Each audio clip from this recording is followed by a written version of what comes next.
نیک مومنین اہل جنت کی صفات کیا ہے؟ اہل جنت لوگوں کی صفتیں، اور اس میں ساتھ ساتھ پیغام بھی چلے گا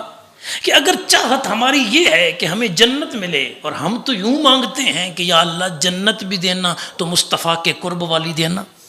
اور صرف ہم نہیں مانگتے، 14 صدیاں پہلے غلاموں نے بھی مانگی تھی تو ایسے ہی مانگی تھی۔ مشکات المصابیح میں ہے، نبیوں کے تاجدار کو وضو کروا رہے ہیں حضرت ربیہ رضی اللہ تعالی عنہ، اور وضو کروا کے کملی والے نے ارشاد فرمایا اپنے غلام سے، فرما سل ربیہ، مانگ کیا مانگتے ہو؟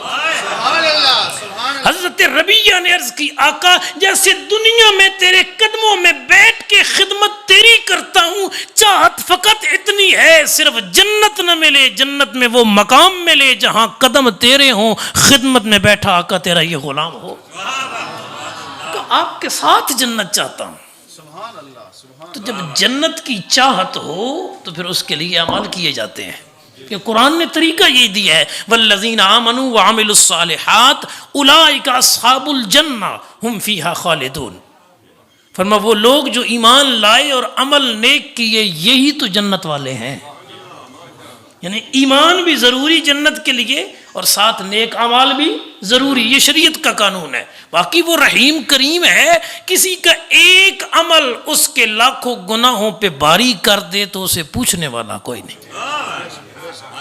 کسی کی ساری عمر کی نمازیں نہ ہو مومن، اسے وہ جنت دے دے، اسے پوچھنے والا کوئی نہیں۔ لیکن قانون یہی ہے شریعت کا کہ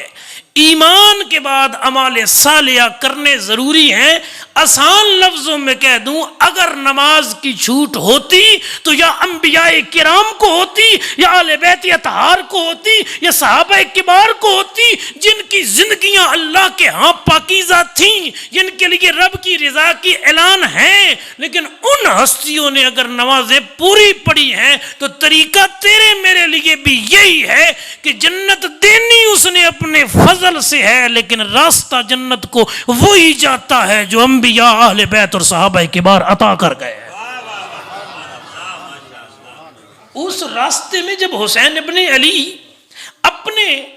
71 پیش کر چکے، کم از کم اس دن کی ظہر کی تو گزارش کر دیتے، مالک صبح سے اب تک 71 لاشیں اٹھا چکا ہوں اور شہر سے دور ہوں، مالک بھانجے بھتیجے بیٹے پیدا پیش کر چکا ہوں، یا اللہ اب بڑی مشکل ہے پڑھنی، اور جسم سے خون رواں دوا ہے، اور ظاہری روایتوں کے مطابق بھی پانی بھی کوئی نہیں تھا۔ اگر اس حال میں بھی حسین ابن علی نے پڑھی ہے تو تیرے میرے لیے طریقہ ہے، حسینی ہو ہی وہی سکتا ہے جس کی زبان پہ ذکر حسین ہو، جس کے تن من میں کردار حسین ہو، اس کے وجود پر کردار حسین کی جھلک نظر آئے۔ نیکوں سے محبت کا تقاضا یہی ہے کہ ان کا اندازہ بنایا جائے، اور ایمان والے اور صالح عمل کرنے والے جو لوگ ہیں نا، یہ رب کو بڑے پیارے ہیں، یہ اللہ کو بڑے پیارے ہیں، تو ان کا انداز اپنانا ہے۔ جی اب ترتیب کے ساتھ اس پہ دلائل سماعت کیجئے۔ ارشاد ربی